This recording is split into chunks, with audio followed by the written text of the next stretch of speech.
بسم اللہ الرحمن الرحیم۔ ہمارے پیارے نبی حضرت محمد مصطفیٰ صلی اللہ علیہ وآلہ وسلم مکہ معظمہ میں 17 ربیع الاول سن 1 عام الفیل کو پیدا ہوئے۔ ان کے والد کا نام حضرت عبداللہ تھا، جو ہمارے نبی کی ولادت سے پہلے ہی اس دنیا سے رخصت ہو گئے۔ ہمارے پیارے نبی کی ماں کا نام حضرت آمنہ تھا۔ جب ہمارے نبی 6 برس کے ہوئے وہ بھی اس دنیا سے رخصت ہو گئیں۔ 8 سال کی عمر تک ان کی دیکھ بھال ان کے دادا حضرت عبد المطلب نے کی، اور پھر ان کے انتقال کے بعد اپنے چچا حضرت ابو طالب کے گھر رہنے لگے۔ حضرت ابو طالب کے گھر میں ان کی زندگی بسر کرنے کے خاص انداز اور ان کے اخلاق و کردار نے سب کی نظروں میں انہیں خاص اور محبوب بنا دیا۔ ان کے ہمسن بچے کہ جن کے بال نامرتب، بغیر کنگھی کیے ہوئے الجھے ہوئے اور آنکھیں کثیف اور آلودہ ہوتی تھیں، ان کے مقابلے وہ اپنے آپ کو بزرگوں کی طرح بناؤ سنوار کے رکھتے۔ ان کے بال ہمیشہ مرتب اور کنگھی کیے ہوئے اور چہرہ تمیز اور صاف ہوتا۔ وہ کھانے پینے کی چیزوں میں کبھی بھی حریص اور لالچی نہیں تھے۔ ان کے ہمسن و سال کے بچے، جیسا کہ بچوں کا طریقہ بھی یہی ہے، وہ کھانے والی چیزوں پر دوڑ جاتے اور جھپٹ پڑتے اور کبھی لقموں کو ایک دوسرے کے ہاتھوں سے چھین بھی لیتے،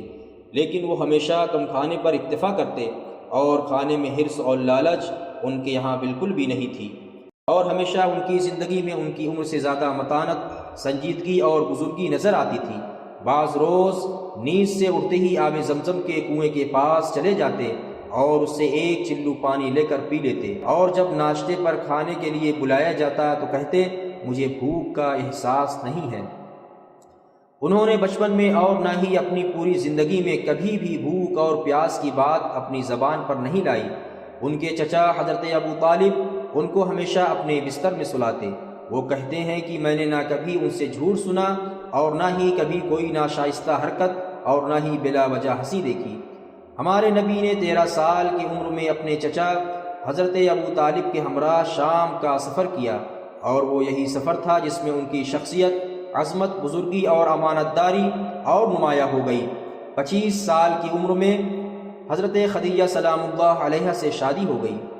حضرت محمد صلی اللہ علیہ وآلہ وسلم مکہ کے لوگوں کے درمیان امانت داری اور صداقت میں مشہور ہو گئے، یہاں تک کہ لوگ انہیں محمد امین کہہ کر پکارنے لگے۔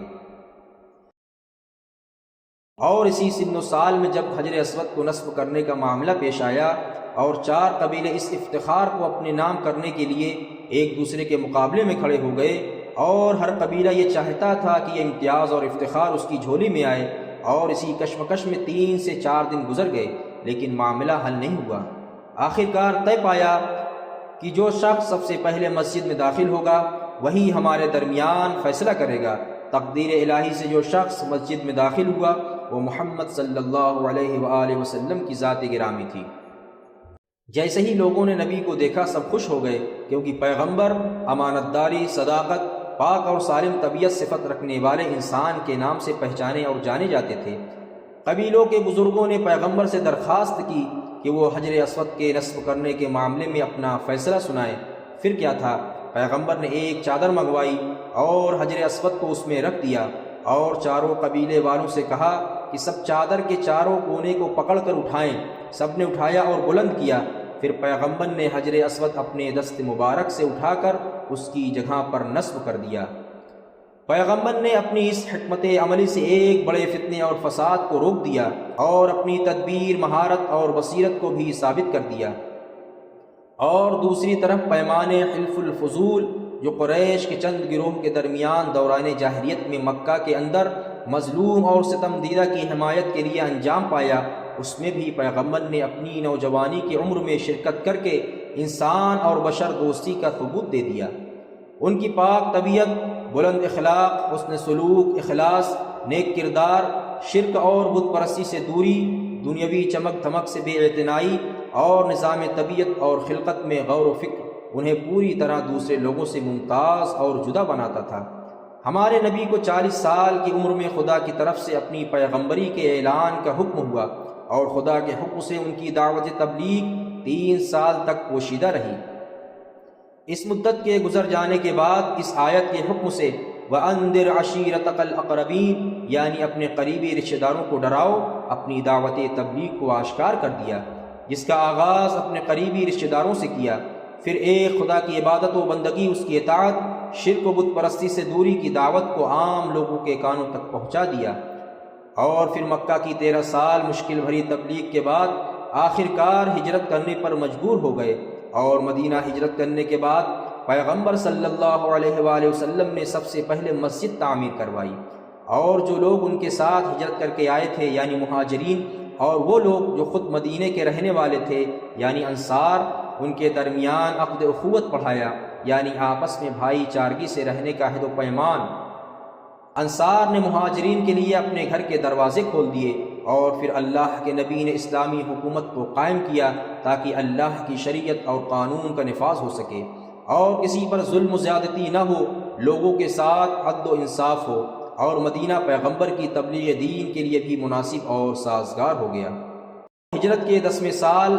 حج کی عظیم عبادت کو انجام دینے کے بعد واپسی پر غدیر خم کے مقام پر تمام حاجیوں کو روکنے کا حکم دیا، اور 1.25 لاکھ حاجیوں کے درمیان چلچلاتی ہوئی دھوپ میں اونٹ کے کجاؤں کا ممبر بنایا گیا، اور پھر ہمارے نبی صلی اللہ علیہ وآلہ وسلم ممبر پر تشریف لے گئے اور ایک طویل خطبہ ارشاد فرمایا، اور تمام حاجیوں سے عہد و پیمان لیا کہ اے لوگو،